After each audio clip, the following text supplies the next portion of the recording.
নমস্কাৰ চাবলৈ আৰম্ভ কৰিছে আছামিজ ট্ৰেণ্ডিং। আজি 29 আগষ্ট আৰু আজিৰ দিনটোৰ কেইবাটাও গুৰুত্বপূৰ্ণ খবৰ লৈ আহিছোঁ আৰু এনেধৰণৰ খবৰসমূহ নিতৌ চাবলৈ চেনেলটো ছাবস্ক্ৰাইব কৰি ভিডিঅ'টোত এটা লাইক কৰি দিব লৈছোঁ আজিৰ দিনটোৰ প্ৰথমটো ব্ৰেকিং নিউজ। মুখ্যমন্ত্ৰীক অপসাৰণৰ দাবী বিৰোধীৰ এজাহাৰৰ পিছত মুখ্যমন্ত্ৰীক অপসাৰণৰ দাবী বিৰোধী দলৰ ৰাষ্ট্ৰপতিলৈ পত্ৰ লিখিলে কংগ্ৰেছ সহ 18টাকৈ ৰাজনৈতিক দলে। ৰাজ্যপালৰ জৰিয়তে দ্ৰৌপদী মুৰ্মুলৈ স্মাৰক পত্ৰ প্ৰেৰণ বিৰোধীৰ ৰাজ্য পৰিচালনাত সম্পূৰ্ণভাৱে ব্যৰ্থ হৈছে মুখ্যমন্ত্ৰী হিমন্ত বিশ্ব শৰ্মা। মুখ্যমন্ত্ৰীৰ পদৰ পৰা আঁতৰাব লাগে মুখ্যমন্ত্ৰী হিমন্ত বিশ্ব শৰ্মাক। ৰাজ্যত সাম্প্ৰদায়িক বিভাজনৰ সৃষ্টি কৰিছে মুখ্যমন্ত্ৰী হিমন্ত বিশ্ব শৰ্মাই। মুখ্যমন্ত্ৰীৰ বিৰুদ্ধে কেইবাটাও অভিযোগ আনি ৰাজ্যপালক সাক্ষাৎ বিৰোধী দলৰ সদল বলে ৰাজ্যপালৰ ওচৰত জনালে কেইবাটাও দাবী বিৰোধীয়ে। এজাহাৰৰ পিছত মুখ্যমন্ত্ৰী হিমন্ত বিশ্ব শৰ্মাক অপসাৰণৰ দাবী এতিয়া বিৰোধীৰ। দিবলৈছোঁ আন এটা ব্ৰেকিং নিউজ। উজনিত মিয়া আন্দোলনৰ সুযোগ ল'লে বিজেপি নেতাই বিজেপিৰ মুখা খুলিলে আমছুৱে খুলিলে বিজেপিৰ মুখা। হিমন্ত বিশ্ব শৰ্মাৰ নেতৃত্বত নিৰাপদ নহয় অসমৰ সংখ্যালঘু ৰাইজ। মুখ্যমন্ত্ৰী হিমন্ত বিশ্ব শৰ্মাৰ প্ৰত্যাহ্বান। আমছুৰ নেতৃত্বৰ সংখ্যালঘুৰ নিৰাপত্তাৰ বাবে ৰাজধানী কঁপাবও আমছুৱে। মুখ্যমন্ত্ৰীৰ মন্তব্যই অসমত সৃষ্টি কৰিছে সংঘাত। অসমৰ পৰিৱেশ বিনষ্ট কৰিছে হিমন্ত বিশ্ব শৰ্মাৰ মন্তব্যই। শ্ৰমিকৰ ওপৰত চলোৱা ভাইৰেল ভিডিঅ'ৰ সন্দৰ্ভতো প্ৰতিক্ৰিয়া আমছুৰ। গোৱালপাৰা বৰপেটাৰ পৰা শিৱসাগৰ বিজেপি সভাপতিৰ নেতৃত্বত লৈ যোৱা হৈছিল শ্ৰমিকসকলক এতিয়াও দিবলৈ বাকী আছে 15 লাখ টকা। জাতীয়তাবাদৰ নামত এইদৰে কৰা আক্ৰমণ লজ্জাৰ বিষয় বুলি মন্তব্য। উজনিৰ দল সংগঠনৰ সুযোগ গ্ৰহণ কৰিছিল বিজেপিৰ নেতাই। 15 লাখ টকা ঘূৰাই দিয়াৰ ভয়ত সংগঠনৰ নাম লৈ খেদি পঠোৱা হৈছিল শ্ৰমিকক। চৰকাৰে সেই সন্দৰ্ভত এতিয়া গ্ৰহণ কৰিছে নীৰৱ ভূমিকা। হিমন্ত বিশ্ব শৰ্মাৰ নেতৃত্বত নিৰাপদ নহয় অসমৰ সংখ্যালঘু। ময়ূৰ বৰগোহাঁইক গ্ৰেপ্তাৰৰ দাবী আমছুৰ। দিবলৈছোঁ আন এটা গুৰুত্বপূৰ্ণ খবৰ। 1 টকা খৰচতে হ'ব মুছলিম বিবাহ পঞ্জীয়ন। আহিল নতুন আইন মুছলিম বিবাহক লৈ। সম্পূৰ্ণ সলনি হ'ল মুছলিম বিবাহৰ প্ৰক্ৰিয়া। 1 টকা খৰচতে হ'ব মুছলিম বিবাহ পঞ্জীয়ন। কাজী ব্যৱস্থা সম্পূৰ্ণ উঠিল ৰাজ্যৰ পৰা। কাজীক আজিৰ পৰা বিদায়ৰ আনুষ্ঠানিক ঘোষণা মুখ্যমন্ত্ৰী হিমন্ত বিশ্ব শৰ্মাৰ। বাল্য বিবাহ ৰোধৰ বাবেই কাজীৰ বিলুপ্তিকৰণ ৰাজ্যত। 2026ৰ ভিতৰত ৰাজ্যত সম্পূৰ্ণ বন্ধ হ'ব বাল্য বিবাহ। সম্পূৰ্ণ বিলুপ্তি ঘটিল মুছলমানৰ 3 তালাক ব্যৱস্থা। মুছলিম বিবাহ বিচ্ছেদ পৃথক প্ৰক্ৰিয়ালৈ পৰিণত হ'ল। বিবাহৰ বাবে চৰকাৰী পঞ্জীয়ন কৰিব লাগিব মুছলমানসকলে। তালাকৰ ক্ষেত্ৰতো আবেদন প্ৰক্ৰিয়া পৃথক হ'ব মুছলমানৰ বাবে। 1 ৰাতিৰ ভিতৰতে বিবাহ বিচ্ছেদ প্ৰক্ৰিয়া নাথাকিব এতিয়াৰে পৰা ৰাজ্যত। কাজীসকলক শীঘ্ৰেই দিয়া হ'ব আৰ্থিক অনুদান ৰাজ্য চৰকাৰৰ ফালৰ পৰা। সুকীয়াকৈ মুছলিম চাব ৰেজিষ্টাৰ অফিচ প্ৰৱৰ্তন। নাবালিকাক বিয়া কৰালে পোস্কো আইনৰ অধীনত জেললৈ যাব স্বামী। ধৰ্ষণৰ গোচৰত অভিযুক্ত হ'ব নাবালিকাক বিয়া কৰোৱা স্বামী। 1935ৰ পৰা মুছলিম সমাজত চলা কাজীক বিদায় দিলে 2024ত। দীৰ্ঘদিনে সেৱা দিয়া কাজীক ধন্যবাদ মুখ্যমন্ত্ৰী হিমন্ত বিশ্ব শৰ্মাৰ। ইমান দিনে বহুত দুখ কষ্ট কৰিলে কাজীসকলে। এতিয়া আৰাম কৰাৰ সময়, বিদায় লোৱাৰ সময় অসমৰ পৰা কাজীসকলৰ। ময়ো কাজী মৌলানাৰ খেজুৰ খালোঁ। কাজীয়ে দিয়া আঁতৰো লগালোঁ মই হিমন্ত বিশ্ব শৰ্মাৰ ভাষ্য। আন এটা গুৰুত্বপূৰ্ণ খবৰ। স্মাৰ্ট মিটাৰৰ সমাধান কি? অসমৰ মানুহে বিভাজন নিবিচাৰে।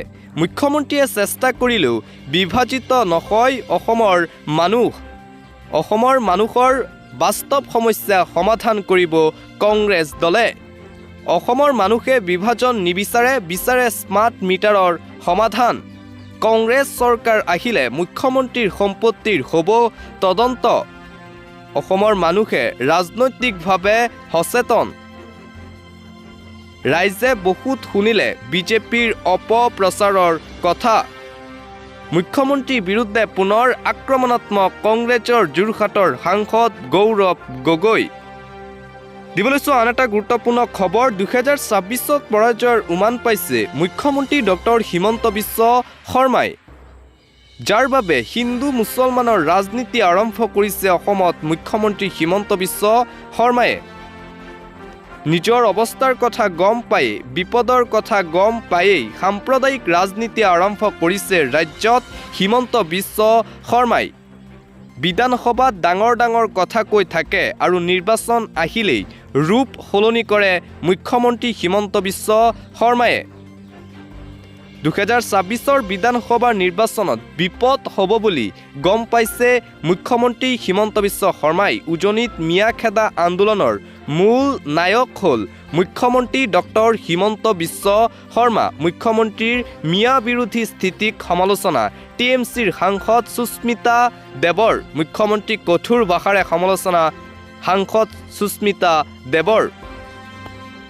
পৰৱৰ্তী খবৰ, মুছলমান শ্ৰমিকক প্ৰহাৰ বিজেপি নেতাৰ, তাকে লৈ এতিয়া আন্দোলন। কেতিয়া গ্ৰেপ্তাৰ হ'ব বিজেপিৰ নেতা ময়ূৰ বৰগোহাঁই? ময়ূৰ বৰগোহাঁইক গ্ৰেপ্তাৰৰ দাবীত উত্তাল বিধানসভাৰ সদন।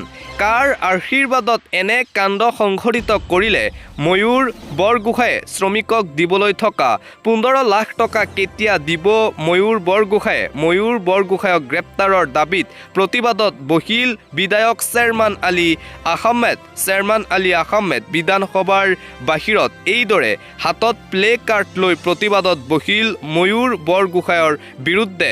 কাৰ আশীৰ্বাদত ময়ূৰ বৰগোহাঁয়ে শ্ৰমিকসকলক আক্ৰমণ কৰিছিল, এই প্ৰশ্ন উত্থাপন কৰিছে চেয়াৰমান আলী আহমেদে। আন এটা গুৰুত্বপূৰ্ণ খবৰ, দায়িত্ব পালনত সম্পূৰ্ণভাৱে ব্যৰ্থ হৈছে হিমন্ত বিশ্ব শৰ্মা। নিজৰ দোষ ডাকিবলৈ মিয়াক টাৰ্গেট কৰিছে ৰাজ্য চৰকাৰে। আইন শৃংখলা নিয়ন্ত্ৰণত ব্যৰ্থ মুখ্যমন্ত্ৰী হিমন্ত বিশ্ব শৰ্মা। ইছ্যু ডাইভাৰ্ট কৰিবলৈ মিয়া অসমীয়াৰ সংঘাত লগাব বিচাৰিছে মুখ্যমন্ত্ৰী হিমন্ত বিশ্ব শৰ্মাই। মুখ্যমন্ত্ৰীৰ বিৰুদ্ধে সৰব এবিএমছুৰ হুংকাৰ মুখ্যমন্ত্ৰী হিমন্ত বিশ্ব শৰ্মাৰ বিৰুদ্ধে। দায়িত্ব পালনত ব্যৰ্থ হিমন্ত বিশ্ব শৰ্মা, অভিযোগ এবিএমছুৰ। পৰৱৰ্তী খবৰ, মই ইছলাম বিৰোধী নহয়, ইছলাম অন্যতম শ্ৰেষ্ঠ ধৰ্ম। হিমন্ত বিশ্ব শৰ্মাৰ মন্তব্য, মই ইছলাম ধৰ্মৰ বিৰোধী নহয়, ইছলাম অন্যতম শ্ৰেষ্ঠ ধৰ্ম, ধৰ্মৰ লগত মোৰ একো নাই। যদি সত্ৰৰ ভূমি দখল হয় মই মনে মনে বহি নাথাকোঁ। হিন্দুৰ ভূমি কাঢ়ি লোৱা, নাৰীৰ অত্যাচাৰ চলিলেই মই মাত মাতিম, কিন্তু তিতা হ'লেও মই সঁচা কথা কৈ যাম। মোৰ জীৱনটোলৈ বহু ভাবুকি চপাই লৈছোঁ। আমি আইনক লৈ বহুত কঠোৰ হৈছোঁ। ৰাজ্যত লাঠি আৰু বন্দুকৰ গুলীৰে মানুহৰ ক্ষোভ দবাই ৰাখিব নোৱাৰে। সত্ৰ হেৰুৱাৰ বেদনা, মাটি হেৰুৱাৰ বেদনা আপোনালোকে কেনেকৈ ধুই দিব? মই কাকো উচ্ছেদ কৰিব বিচৰা নাই, শৰীয়ত আইন বন্ধ কৰিব খোজা নাই, কিন্তু হিন্দু অধ্যুষিত এলেকাত কিছুমান কাম নকৰিব। ছোৱালী এজনী এনেকৈ পলুৱাই লৈ নাযাব, মাক দেউতাকৰ পৰা খুজি নিব। হিমন্ত বিশ্ব শৰ্মাৰ মন্তব্য, এইখিনি কথা কোৱাটো একো অপৰাধ হ'ব নোৱাৰে। ফৰেষ্টৰ মাটিত নাযাব, জনজাতীয় জেগাত নোসোমাব আপোনালোক। সদনত ইছলাম ধৰ্মক লৈ নিজৰ স্থিতি প্ৰকাশ মুখ্যমন্ত্ৰী ডক্টৰ হিমন্ত বিশ্ব শৰ্মাৰ।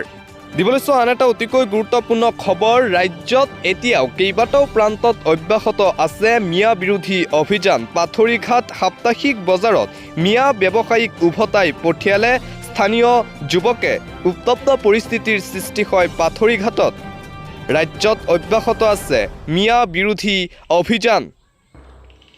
উজনিৰ পাছত এইবাৰ মঙলদৈত আৰম্ভ মিয়া বিৰোধী অভিযান। মিয়া ব্যৱসায়ীক খেদি পঠিয়ালে স্থানীয় যুৱকে বজাৰৰ পৰা। চিপাঝাৰৰ পাথৰীঘাট সাপ্তাহিক বজাৰত সংঘটিত হৈছে এই ঘটনা। আধাতে বজাৰ সামৰি উভতি গ'ল মিয়া ব্যৱসায়ীসকল। আগন্তুক দিনটো মিয়াৰ প্ৰৱেশ নিষিদ্ধ চিপাঝাৰৰ সকলো বজাৰত। পৰিস্থিতি উত্তপ্ত হোৱাত উপস্থিত পাথৰিঘাট আৰক্ষী ৰাজ্যত অব্যাহত আছে মিয়া বিৰোধী অভিযান পৰৱৰ্তী খবৰ মিয়া অসমৰ অবিচ্ছেদ্য অংগ মিয়াৰ নিৰাপত্তা নিশ্চিত কৰক অসমৰ কলা সংস্কৃতিৰ অবিচ্ছেদ্য অংগ মিয়া অসমৰ সাহিত্য সংস্কৃতিৰ সৈতে জড়িত আছে মিয়া নিজৰ ঘৰতেই মিয়াক অঘৰী কৰাৰ ষড়যন্ত্ৰ ৰচা হৈছে এইখন অসম কেৱল এটা জাতি জনগোষ্ঠীৰ নহয় অসমত ৰাজনৈতিক ষড়যন্ত্ৰৰ বলি হৈছে মিয়াসকল কেৱল উজনি অসমৰ মুখ্যমন্ত্ৰী নহয় হিমন্ত বিশ্ব শৰ্মা অসমৰ চাৰিসীমাৰ ভিতৰত থকা সকলো অসমীয়া উজনিত মিয়াৰ সুৰক্ষা নিৰাপত্তা নিশ্চিত কৰাৰ দাবী মিয়া জনগোষ্ঠীয় মঞ্চৰ মুখ্যমন্ত্ৰীলৈ স্মাৰক পত্ৰ প্ৰদানেৰে মিয়াক সুৰক্ষা দিয়াৰ আহ্বান মিয়া জনগোষ্ঠী মঞ্চৰ দিবলৈ আন এটা পলিটিকেল ব্ৰেকিং নিউজ প্ৰদেশ কংগ্ৰেছৰ পৰৱৰ্তী সভাপতি হ'ব সাংসদ গৌৰৱ গগৈ ভূপেন বৰাক সভাপতিৰ চকীৰ পৰা আঁতৰাই গৌৰৱ গগৈক সভাপতি পাতিবলৈ যুঁজা প্ৰদেশ কংগ্ৰেছ দলত প্ৰদেশ কংগ্ৰেছত আৰম্ভ হৈছে বিদ্ৰোহ নতুন সভাপতি বিচাৰি এই বিদ্ৰোহ প্ৰদেশ কংগ্ৰেছত সভাপতি ভূপেন বৰাৰ বিৰুদ্ধে একত্ৰিত একাংশ কংগ্ৰেছী বিধায়ক গৌৰৱ গগৈক সভাপতি পতাৰ যুঁজা ভূপেন বৰাক সভাপতি পদৰ পৰা অপসাৰণ কৰিবলৈ স্বাক্ষৰ অভিযান 18-19জন কংগ্ৰেছ বিধায়ক এজন সাংসদে কৰিছে স্বাক্ষৰ AICC-লৈ স্বাক্ষৰ পত্ৰ প্ৰেৰণ কৰা হৈছে বুলি জানিব পৰা গৈছে নতুন সভাপতি হ'ব গৌৰৱ গগৈ অসম প্ৰদেশ কংগ্ৰেছৰ গৌৰৱ গগৈলৈ পূৰ্ণ সমৰ্থন প্ৰদেশ কংগ্ৰেছৰ শীৰ্ষ নেতাৰ ভূপেন বৰাক আঁতৰাই গৌৰৱ গগৈক সভাপতি পতাৰ দাবী বিদ্ৰোহী বিধায়কসকলৰ 2026 বিধানসভা নিৰ্বাচনৰ সন্মুখত ৰাখি গৌৰৱ গগৈক কংগ্ৰেছৰ ব্ৰহ্মাস্ত্ৰ হিচাপে প্ৰক্ষেপ কৰাৰ ৰণকৌশল শীৰ্ষ কংগ্ৰেছী বিধায়ক আৰু সাংসদসকলৰ যিকোনো প্ৰকাৰে বিজেপিক পৰাজয় কৰিবলৈ এই সিদ্ধান্ত কংগ্ৰেছৰ শীৰ্ষ নেতৃত্বৰ